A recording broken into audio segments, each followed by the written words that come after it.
the poison coming out of the Epstein files, which we cannot be fully human without that. Not all of us are born to be leaders. Not everyone is a natural leader. Sadism comes from the projection on others of your own inadequacies. Our ego overrides the facts.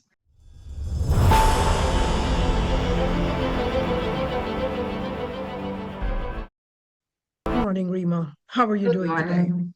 Very well. Rima, please share with our audience which of my blog posts we decided to repost today. Okay. We decided to repost a leadership challenge, which is about stupidity meets sadism. And yeah, so we'd be interested to know more about this topic. You mentioned that it's not about intelligence, it's about willful incompetence, misuse of authority, the cultural damage that follows. And in this, I noticed that in this article, as usual, there is no sugarcoating and no slogans, just a direct and thoughtful No, discussion. I honestly don't believe in sugarcoating because people misunderstand, misinterpret, and neglect the main point. The three tenets of ICTN's leadership development programs is competence, courage, and compassion. And why these three? Competence means you're not afraid of other people who are equally competent and you recognize the limitations of your own knowledge. You're willing to invite other people who are equally competent to complement your capabilities and to do better.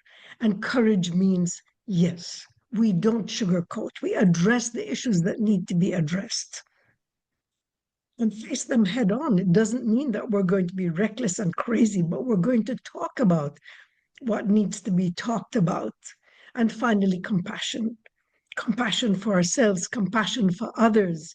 We cannot be fully human without that compassion. And what's happening in the world today, what we see in the news, the poison coming out of the Epstein files, which weren't a secret for decades, further underscores the importance of the article when stupidity meets sadism. Stupidity is not about a lack of intellectual capacity. It's about the unwillingness to look further than the first step, to look further than personal gratification. You know, the wisdom of the 7 generations that many indigenous tribes talk about is extremely profound. Look beyond yourself. And many of these people didn't. So what is leadership and why is it so important? Not all of us are born to be leaders. Not everyone is a natural leader.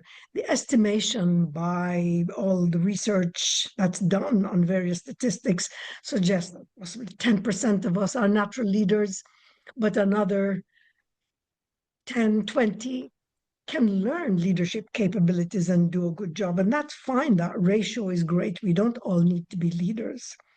But if we're going to be leaders, let's at least play the role But of a you leader. mentioned something about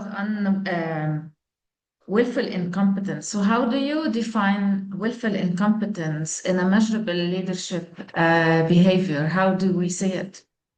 And how can we differentiate it between willful incompetence and poor management?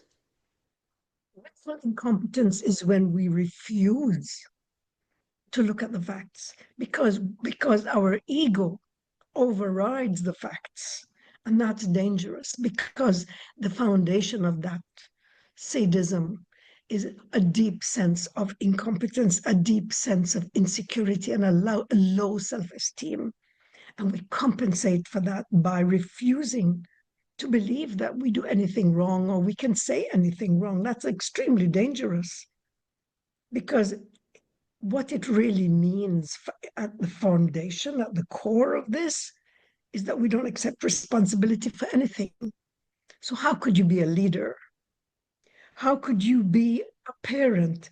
How could you be a friend How could you be anybody if you don't accept responsibility for your actions?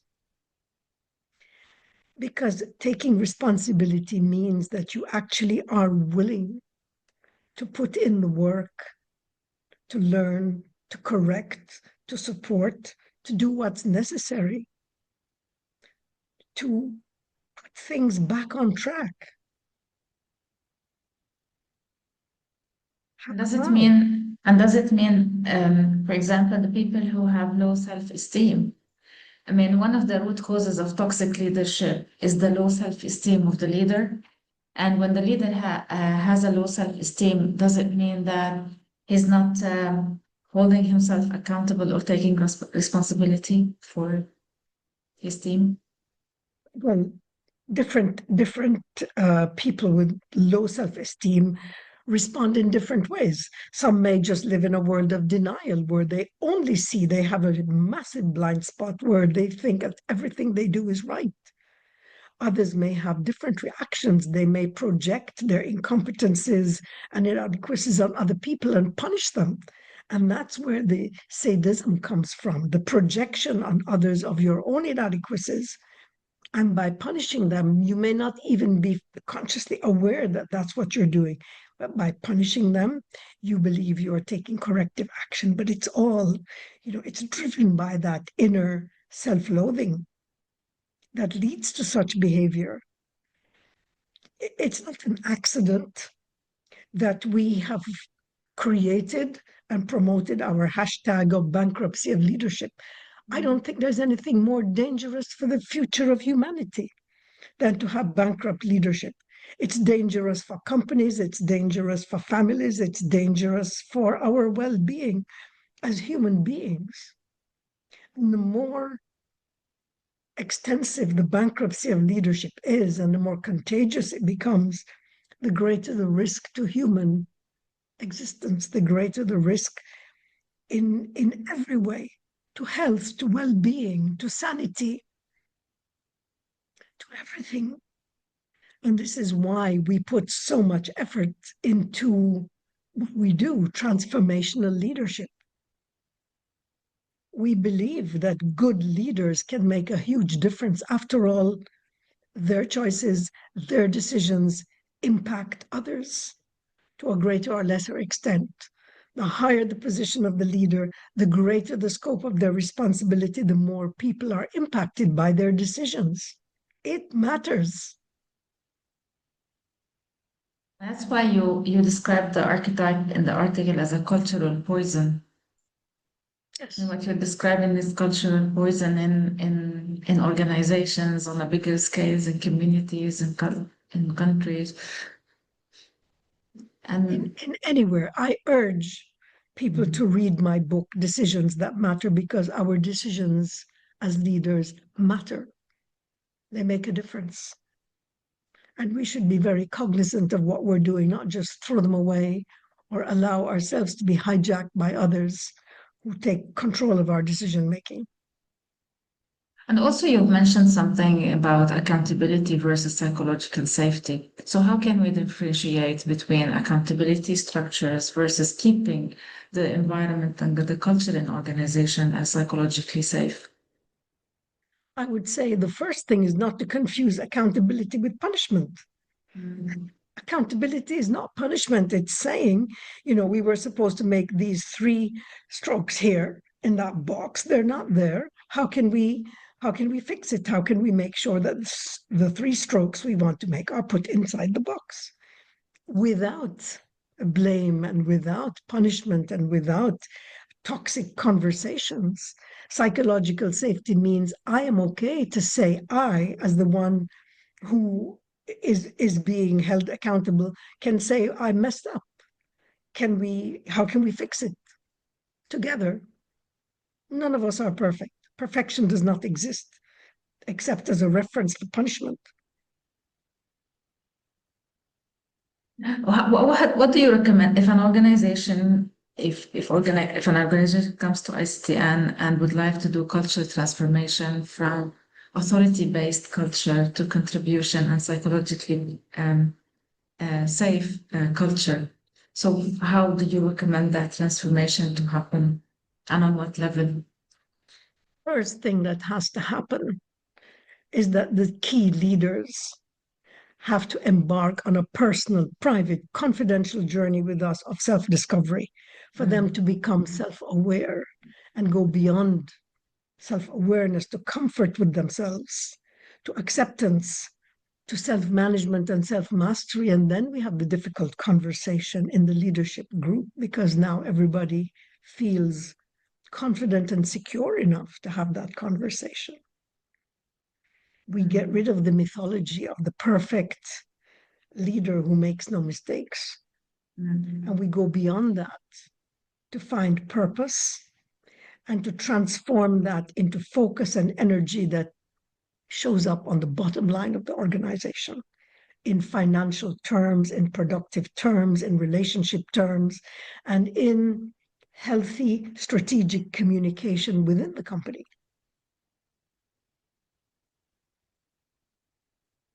And then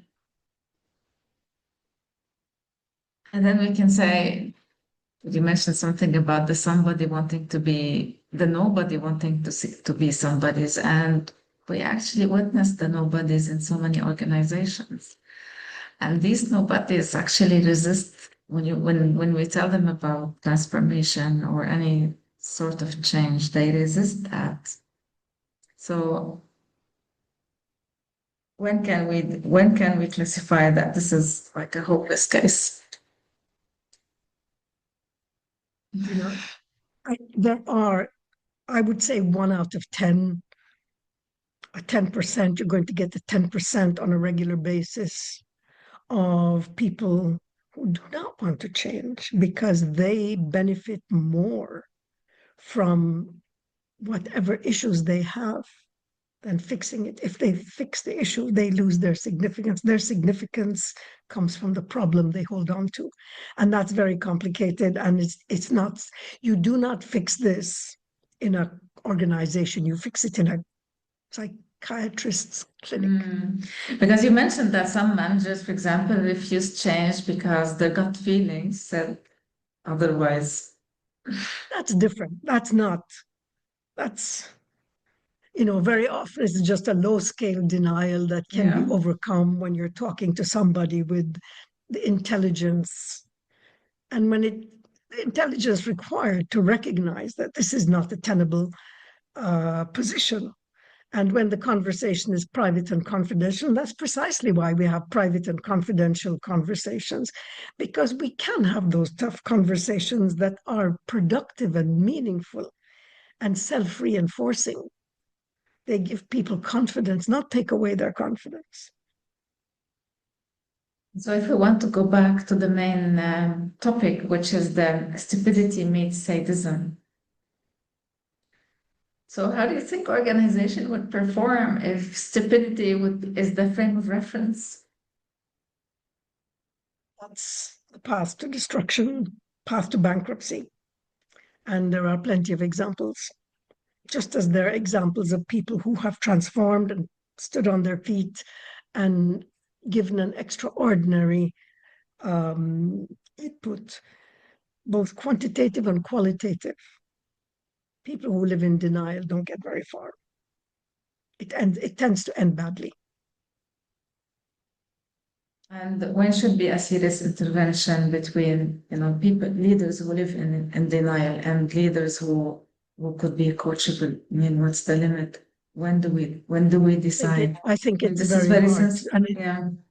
sensitive. We We don't decide. We give people the opportunity to discover themselves and decide for themselves if they want to participate in the journey or not. The techniques and methods I use, the ones I call non-invasive neurosurgery, really helps people to take a good hard look and decide if they want to join or not. And I'm very grateful that the majority of times they do join. We do go on the journey together and get positive results. And if I want to do to summarize a takeaway message from the article and from this discussion, leadership challenge, Stupidity Meets Sadism. How can this topic directly relate to what we do at ICTNs as developers of leadership potential? Your leadership class Mm. is the most important for people in your organization. Without effective, robust leadership and without a pipeline of really effective successors, your company does not have a bright future. Invest in your leadership class, invest in the succession pipeline for effective leaders. Leaders are not yet replaced by AI. And what we do is we work on that transformational leadership program where you have people who are confident, who are courageous, who are competent, and are willing to have the conversations with one another. And guess what? These are the people whose confidence, they don't need to prove anything to anybody. These are the people who create that psychologically safe environment where innovation and prosperity can thrive in your organization. And I think it's worth mentioning that at ICTN, we're offering a 30-minute complimentary discovery call to discuss leadership challenges at your organization, discuss leadership development programs. And because what we do at ICTN is we treat leadership development programs as bespoke programs, not as off the shelf. We dust off a program and we offer it to a client. And I would like you to, elaborate more on this. Most important of all is understanding the context. Time does not stand still. We need to understand the context. We need to understand the time and the timing of the situation and why it's critical for that company. And we design with them, we co-create with our corporate partners what is needed at this time. And we make sure we deliver. We set metrics. We have case studies where we have shown that we get results.